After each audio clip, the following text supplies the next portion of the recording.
Everything changed yesterday afternoon. And no, that's not sports writer hype. It really was a moment that could reshape the Cleveland Browns' entire future. One practice, a few throws, and all of a sudden, the ground under this franchise feels like it might split wide open. Inside the Browns facility, a hush had fallen during what should have just been another midweek workout. But when Shedeur Sanders stepped onto the field, it didn't feel routine anymore. Something clicked. Veterans who've spent a decade in the league, guys who thought they'd seen absolutely everything, looked at each other like, what just happened? Witnesses described Sanders' performance as jaw-dropping. Throws in windows that shouldn't exist. Calm against pressures designed to rattle rookies. Leadership that didn't feel like a 21-year-old rookie still learning where to sit in the cafeteria. By the end of that session, whispers had turned into convictions. That's one veteran admitted quietly afterward.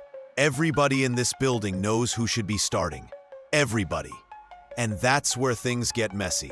Because the Browns already made their decision about who's running this offense. Kevin Stefanski, determined to protect his system and lean on experience, gave the Week 1 job to Joe Flacco. Gabriel, a steady backup, was put in place as the next man up. And Sanders, he was all but buried at third string. A developmental project to revisit later. That was the plan. That was the structure. And then, Sanders put on a practice performance that blew the whole depth chart wide open. Now here's where the story turns from football into something bigger. This isn't just about arm talent or playbooks.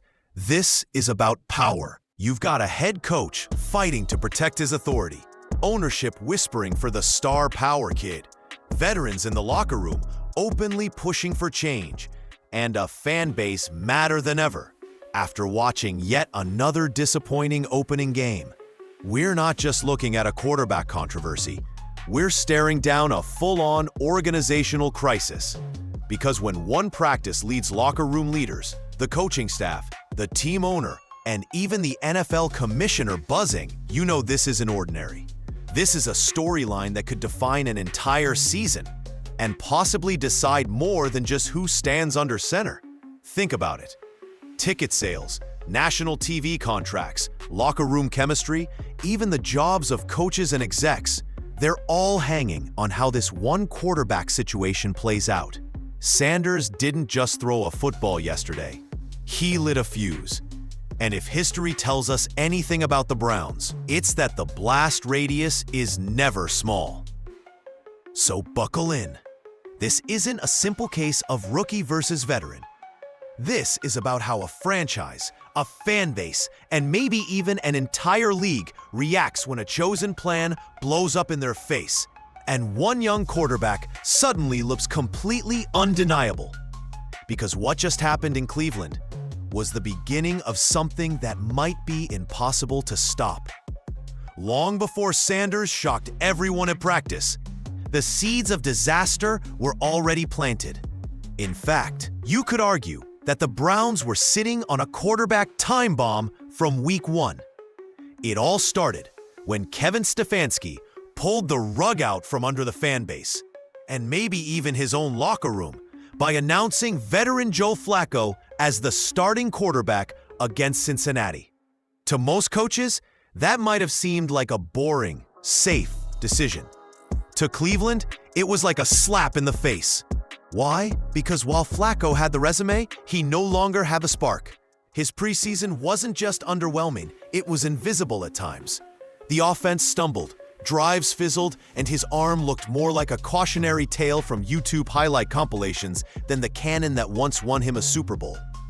Meanwhile, behind him on the depth chart loomed Gabriel, a steady but unspectacular presence. And then, the rookie everyone wanted to see, Shedeur Sanders. Fans had seen enough in training camp to believe Sanders wasn't just some developmental project. They saw a playmaker, a kid throwing darts and carrying himself like he belonged. So when the Week 1 announcement came and Sanders wasn't just benched, but shoved all the way to third string, Cleveland fans completely lost it. Social media erupted, radio shows lit up, and the anger spilled directly into First Energy Stadium. And then came the final straw. Week 1's painful 17-16 loss. That knife-edge defeat only amplified the frustration. The offense sputtered, receivers looked disengaged, and the chants started ringing out from the stands. "We want Shedeur! We want Shedeur!" Imagine being a coach trying to justify your quarterback decision while 40,000 voices make it clear they don't buy a single word of your explanation. Stefanski tried. Following the game, he defended his call with the usual buzzwords: experience, system familiarity, long-term development. He talked about evaluating quarterbacks through a process. He insisted Gabriel was developing nicely, and Sanders needed proper time. But the fans weren't hearing it. To them, this wasn't about following some coaching playbook. This was about watching another wasted season before it even began. The excuse felt old, tired, recycled. Inside the building, it didn't get any easier. Confidence in Flacco wasn't exactly soaring, and Gabriel wasn't giving teammates reason to believe either. Players could see what the fans saw and what management wanted to deny. Sanders had flashes that neither veteran could touch. The tension became unspoken, but it was thick enough to notice. Every interception from Gabriel in practice, every stalled drive in scrimmage only cranked the volume higher. What was boiling in Cleveland wasn't just impatience. It was outright rebellion. Veteran players, usually masters of saying nothing to the media, were dropping slick one-liners about untapped talent we're ignoring. Fan protests started circling not just online, but outside the facility. "Start Shedeur now" signs became common sightings. And radio talk shows? Each one turned into a 4-hour referendum on Stefanski's decision-making. The irony is that by trying to avoid immediate chaos, protecting the rookie from too much too soon, Stefanski had set the stage for an even bigger explosion. Because when everyone, from ownership to the hot dog vendors in the upper deck, are screaming for change, you can't hold the line forever. The Browns weren't just facing a quarterback controversy. They were staring down the kind of organizational fracture that can derail an entire season before the leaves even start changing color in Ohio. And that was before Sanders delivered the practice session that would send everything into overdrive. If Week 1 lit the fuse, what happened on Tuesday's practice was the explosion. It started quietly enough. Sanders arrived before dawn, long before most of his teammates. That wasn't unusual. He'd been doing it for weeks, showing up at 5 a.m., pulling film in darkened meeting rooms, bouncing between quarterback drills and study sessions while teammates were still snoozing with alarms set. People noticed the work ethic, but work ethic alone doesn't demand change. Results do. That Tuesday morning, Sanders delivered results in a way that made even hardened NFL veterans look like they'd just witnessed something they'd tell stories about years later. The rookie took snap after snap, and suddenly the practice field felt different. Timing routes that had looked sluggish came alive. Receivers who'd spent the last month struggling for separation were suddenly torching defenders in stride. Contested throws, those impossible don't even try windows, he hit them with laser accuracy. People stopped casually watching. Coaches tightened their clipboards. Defenders started scowling. And veteran players on the sidelines started whispering. Kid made throws nobody's supposed to make, one starter admitted afterward, almost shaking his head. Another voice was blunter. Everybody knows who should be starting now. Everybody. Defensive coaches weren't having it either. They weren't about to let a rookie show off unchallenged. So they dialed up the chaos. Blitzes from every angle. Coverage disguises meant to bait and trick.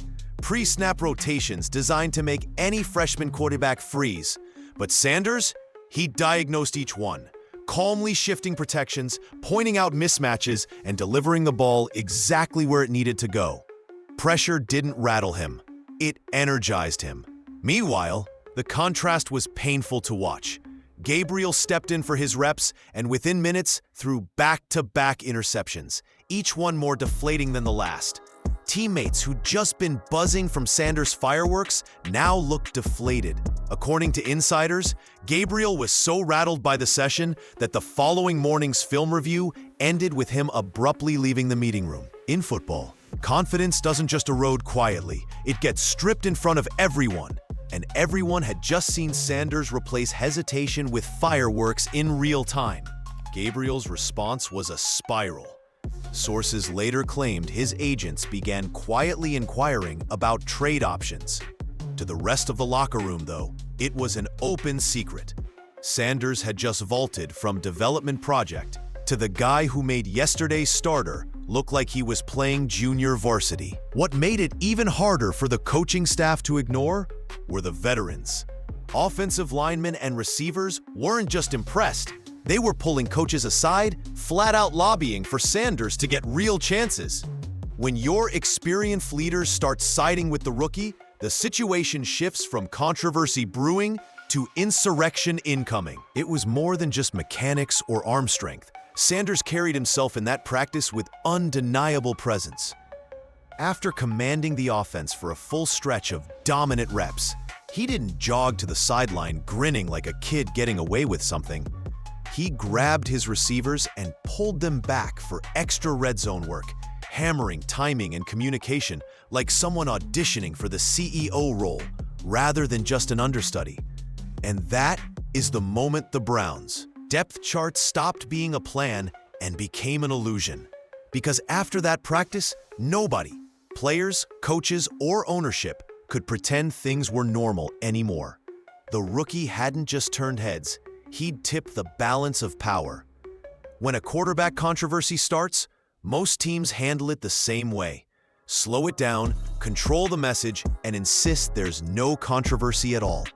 But in Cleveland, that plan never stood a chance. Because this wasn't just a football debate, it was a power struggle. And if you know anything about the Browns' history, that's often where things really break apart. Kevin Stefanski had his system, his philosophy, his rules. Everything about his coaching style screamed process over panic. He believed quarterbacks had to marinate, sit, study, and build slowly until they were ready to absorb the full complexity of an NFL offense. To yanking Sanders straight into live fire, Stefanski's body language alone told you he hated the idea. He wanted patience. He wanted discipline. He wanted control. But ownership had other ideas. Jimmy Haslam didn't just see a rookie quarterback. He saw a marketing phenomenon. He saw Coach Prime's son, fresh off the college spotlight, now wearing orange and brown with the potential to transform Cleveland from a football punchline into must-see television. Reports quickly leaked that Sanders' draft wasn't purely a football move. It was part business, part ratings, part electricity. In Haslam's view, why tuck away a star when the whole city is begging to see him? Add in the fan reaction, angry chants, hashtag Start Shedeur trending everywhere, and the pressure moved from annoying to suffocating. Season ticket holders were reportedly calling the front office, threatening they'd bail if Sanders continued to rot on the bench. Local sponsors asked where this new quarterback was. Even national media voices like Stephen A. Smith piled on, calling Stefanski stubborn and saying he was clinging to outdated quarterback hierarchies while the Browns wasted another year. That pressure didn't stop at the fan base. It climbed the chain. NFL Commissioner Roger Goodell himself, in ownership meetings, reportedly queried about Sanders. Not because of playbook intricacies, but because the league saw gold, higher ratings, primetime bump, national interest if Sanders took the field. For Haslam, that wasn't what if, that was why not right now. So there it was, Stefanski fighting desperately to protect the sanctity of his process, and ownership staring at dollar signs, headlines, and a fan base on fire. Every snap Sanders took cracked open the divide wider. Coaches whispered about the plan. Owners whispered about the brand. Veterans whispered about the future. It was the perfect storm, Football purists against entertainment moguls, patience against profit, present control against future dreams, and caught right in the middle was a 21-year-old quarterback whose talent made it impossible to hide him any longer. In a different city, maybe this becomes a quiet locker room debate.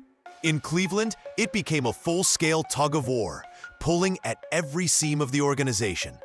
And the ironic part? The more each side dug in, the more inevitable the rookie's rise became. Because once power battles move from the sidelines to the top office, it's not about X's and O's anymore. It's about who actually runs the team. And in Cleveland, that battle had just begun. For weeks, the Browns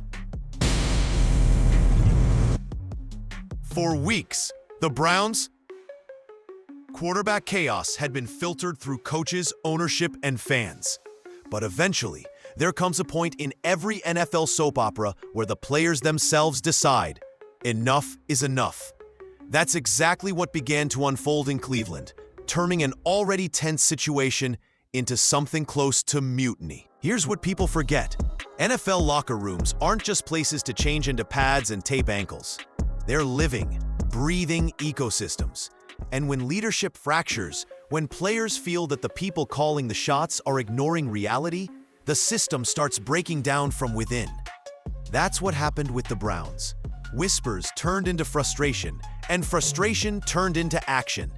The so-called Leadership Council of Veterans, those respected voices you rarely hear but everyone quietly follows, met privately behind closed doors. No coaches, no management. Just players calling players together. That in itself was unheard of. When a locker room holds its own summit to discuss a quarterback decision, you know the dam is close to bursting. In those meetings, sources later revealed, defensive leaders spoke up first. They'd been facing Sanders in practice, throwing everything at him, blitzes, exotic coverages, veteran tricks, and watching him dismantle it all. To them, it wasn't even about potential anymore. It was about fact. Sanders read defenses quicker than Gabriel and threw balls Flacco couldn't even attempt at this stage. "Why are we watching him dominate us in practice?" one veteran reportedly asked. But then trotting out guys on Sundays who can't hit a wide-open slant? Offensive players chimed in too. Receivers and tight ends admitted they felt energized, alive even, when Sanders was at the helm. It wasn't just his talent. It was the feeling that the offense could finally breathe, finally attack, finally scare opponents. And once leaders started saying things out loud, everyone else nodded along. Meanwhile, Gabriel's body language made things even worse. Teammates could see the slump, the isolation. One lineman later put it bluntly. He knew he was being outplayed. We all knew. You could see it eating at him. Players who tried to encourage him came back frustrated, saying he already seemed halfway out the door. Contrast that with Sanders. After his breakout practices, he stayed late, again, dragging receivers onto the field for extra work. Veterans noticed. In the NFL, actions speak louder than speeches, and Sanders was speaking volumes without saying a word. He was showing leadership without permission. And so the locker room slowly did the unthinkable.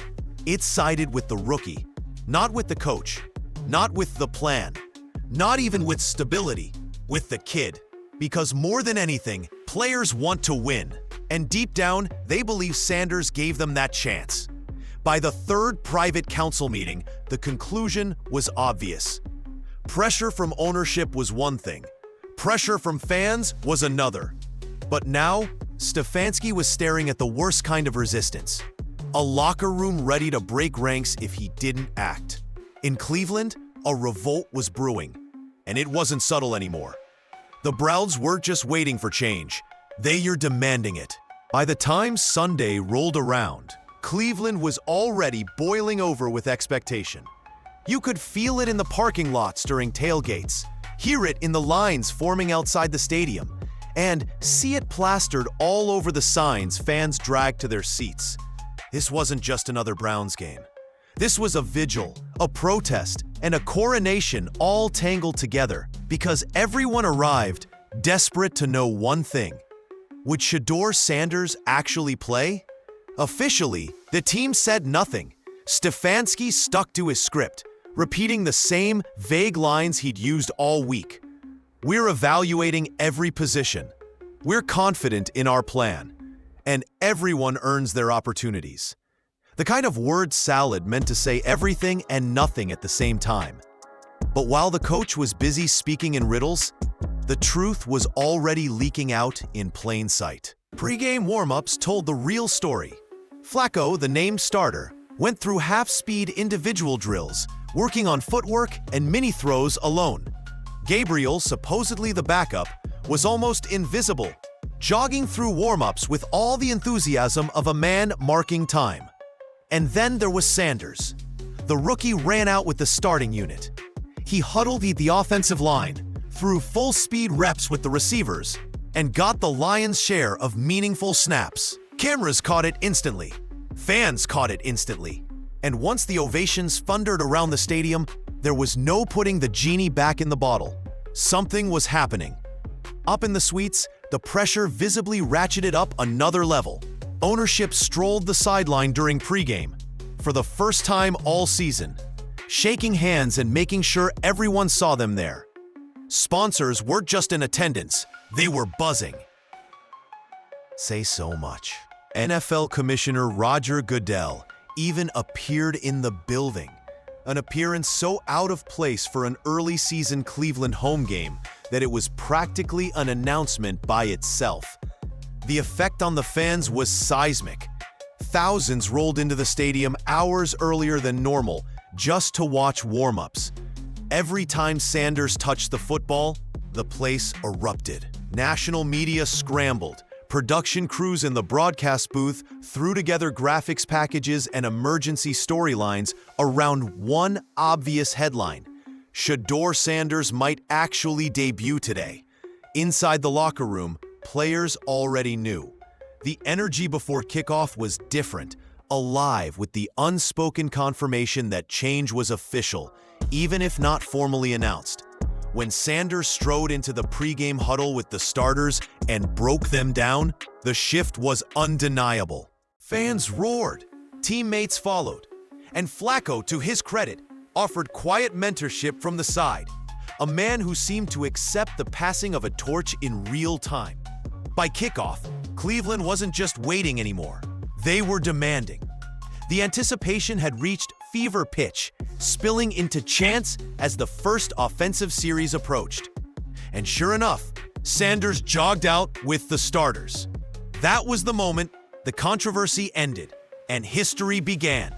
This wasn't whispers, leaks, or speculation anymore. On a sun-splashed afternoon in Cleveland, the organization finally did the unthinkable. They handed the keys to the rookie. And in that stadium, shaking from the noise of a reborn fan base, you could feel it immediately. This wasn't just a lineup change. It was a bombshell that would change the Browns' future forever. When Shedeur Sanders jogged onto the field for his first professional snap, Cleveland sounded less like a football crowd and more like a rock concert. The noise didn't just rise, it swallowed the entire stadium. Fans who'd been heckling this team for years suddenly believed again, and all eyes locked on a 21-year-old rookie facing one of the NFL's nastiest defenses in his very first series. What happened next wasn't fluke. It wasn't just adrenaline. It was composure. Skill and poise, that rare combination rookies usually need years to develop. The Ravens' defense wasted no time. Everyone knew their formula against rookies: pressure, disguise, chaos. On the very first snap, Shedeur was swarmed.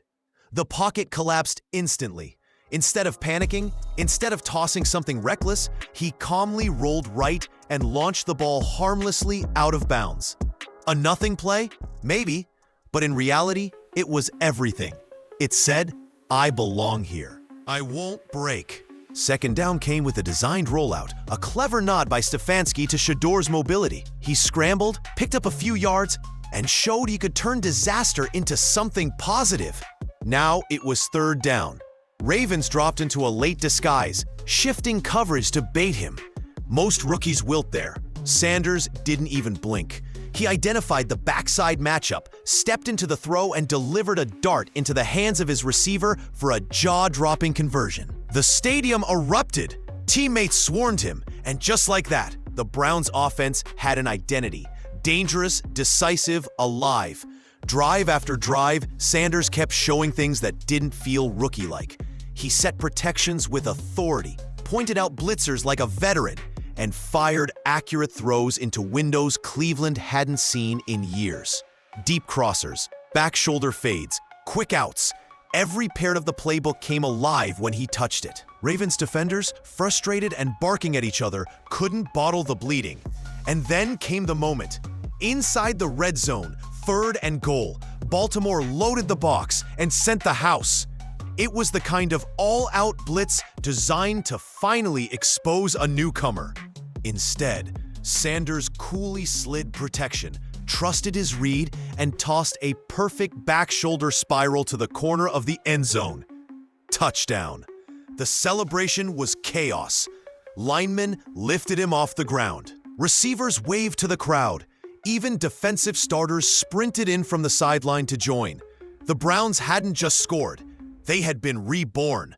By halftime, Sanders had piled up yards, touchdowns, and something bigger: belief.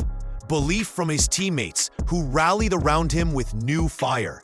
Belief from fans, who turned a stadium notorious for groans into a wall of sound.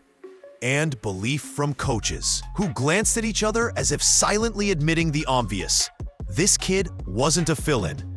He was the future. By the game's end, his stat line read like fiction. Over 300 yards, 4 touchdowns, 0 interceptions, and nearly flawless efficiency against an elite defense in his first real action. Rookies aren't supposed to do that. The NFL isn't supposed to allow it. But Sanders did, and as he left the field to thunderous ovations, it no longer felt like Cleveland was celebrating a single win. They were celebrating something rarer: the birth of a franchise quarterback. When the final whistle blew on Sanders' historic debut, the scoreboard wasn't the only thing that told the story. The Browns had beaten a division powerhouse, but what happened in those 60 minutes shook their entire organization from top to bottom. Inside the locker room, there was jubilation. Veterans who'd been slogging through years of disappointment were buzzing like kids. Players raved about the energy Sanders injected into the huddle, the belief that every snap could turn into something big. The way he carried himself as if this were just another Saturday scrimmage back in Boulder. In the NFL, respect is earned slowly, through grind, bruises, and time. Somehow, Sanders had collapsed that process into a single afternoon. Teammates weren't just congratulating him, they were talking about trust. That's the holy word in locker rooms, and Sanders had it. The offensive line pledged extra reps. Receivers lined up for extra chemistry work. Defensive players admitted they were playing harder because they believed. But for every shining moment, there's always a shadow. And the shadow that day was Gabriel. He hadn't thrown an interception. He hadn't missed a read. He hadn't even taken a snap. And that was the problem. Gabriel went from being the next in line to an invisible man.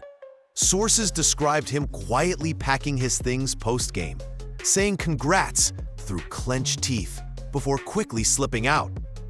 By Monday morning, whispers already swirled that his representation was preparing a trade request. Flacco, meanwhile, accepted his role with grace. Seen coaching Sanders between drives, he played mentor rather than rival. But privately, it was clear the message had been delivered. His time in Cleveland was done. The debate was no longer, should he start? It was, why wouldn't he?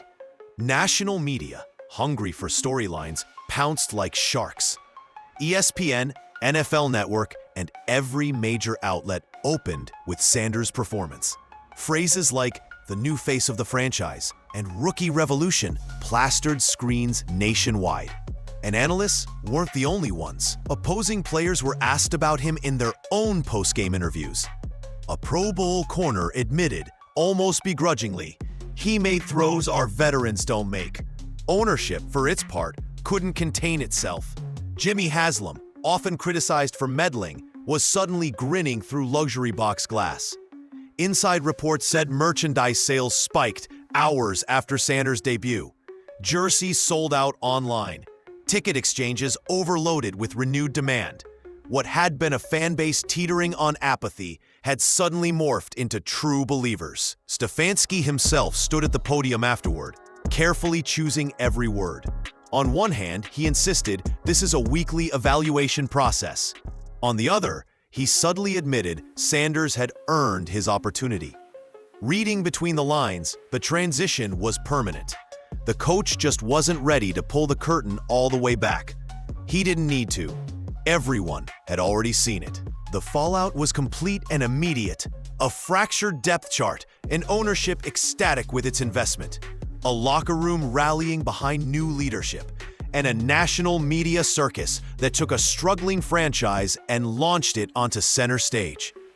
Cleveland didn't just walk out of the stadium that day with a win. They walked out with a new identity. Because after Sanders' debut, the Browns weren't the Browns anymore. They were a story, the story of the NFL season. When a rookie quarterback tears apart a top defense, the headlines usually focus on stats, highlights, and what it means for the next game. But what happened in Cleveland after Shedeur Sanders' debut showed it wasn't just about football anymore. His rise spilled out of the stadium, into boardrooms, television studios, and even the streets of the city. You could see it in the merchandise shops that very night. Jerseys with Sanders' name flew off shelves so fast that some outlets were reporting supply chain delays. National retailers updated inventory pages almost hourly, trying to keep up with the demand. A team that often struggled to sell hope was suddenly selling out of it. Ticket renewals spiked too. Fans who had threatened to boycott the season, furious over quarterback decisions just weeks earlier, were now back in line, wallets open, demanding seats for the next chapter. Local businesses cashed in as well. Bars and restaurants near the stadium reported their best mid-season Sunday in years. Cleveland wasn't just supporting the Browns again, it was celebrating them. And corporate partners? They smelled opportunity instantly. National brands that had ignored Cleveland for decades suddenly came calling. Haslam took meetings with executives who wanted Sanders as the centerpiece of new marketing campaigns. Endorsement deals, promotional tie-ins, social media pushes, all orbiting around a rookie quarterback who had single-handedly re-energized the marketplace. But the movement wasn't only financial, it was emotional. Sanders gave the city something Cleveland hadn't had in years: pride. Suddenly, kids at local high schools were shouting his name and running quarterback drills imitating his throws. Youth football signups spiked. Highlight reels at his debut made their way to TikTok trends and Twitter memes, turning the Browns into a topic of conversation for people who hadn't cared about football at all. Inside the organization, the ripple was even bigger. Free agents who once may have avoided the Browns now saw Cleveland in a new light. Nobody wants to sign on to dysfunction, but everyone wants to play with the next superstar quarterback. Scouts and executives whispered about how Sanders' presence completely reshaped the long-term pitch for the franchise. And Stefanski? For all the criticism that his conservative, process-heavy approach had drawn, he now looked adaptable. By reluctantly handing over the reins and letting Sanders shine, he bought himself new credibility, both in the locker room and with ownership. Coaches don't usually survive front office tug-of-wars. Stefanski not only survived, he came out with his job more secure than before. Bigger picture, Sanders wasn't just a football player. He was a phenomenon, a lightning bolt that lit up not just the Browns, but an entire community that had resigned itself to disappointment. Suddenly, Cleveland wasn't just a team with a winning record. It was a cultural event, a storyline dominating front pages, primetime schedules, and sponsorship discussions alike. This wasn't simply about touchdowns anymore. It was about transformation. A rookie quarterback had made Cleveland relevant again. And relevance in the NFL isn't just power, it's currency. For the first time in decades, the Browns weren't chasing hope. Hope was chasing them. In Cleveland, controversy is nothing new. Quarterback debates, false hopes, coaches hired and fired. The cycle has repeated for decades. But what happened over the span of just a few weeks with Shedeur Sanders changed the tone entirely. For once, it isn't just about disappointment, excuses, or maybe next year. It's about possibility. Real, tangible possibility. Think about it. Sanders wasn't supposed to play yet. Coaching staff had him penciled in as a long-term project. Ownership had him spotlighted as a marketing tool. Fans screamed for him, but nobody in leadership dreamed his opportunity would come this fast or burn this bright. And then one practice shattered years of tradition, thrusting him into a moment so massive it's already reshaping the Browns franchise from top to bottom.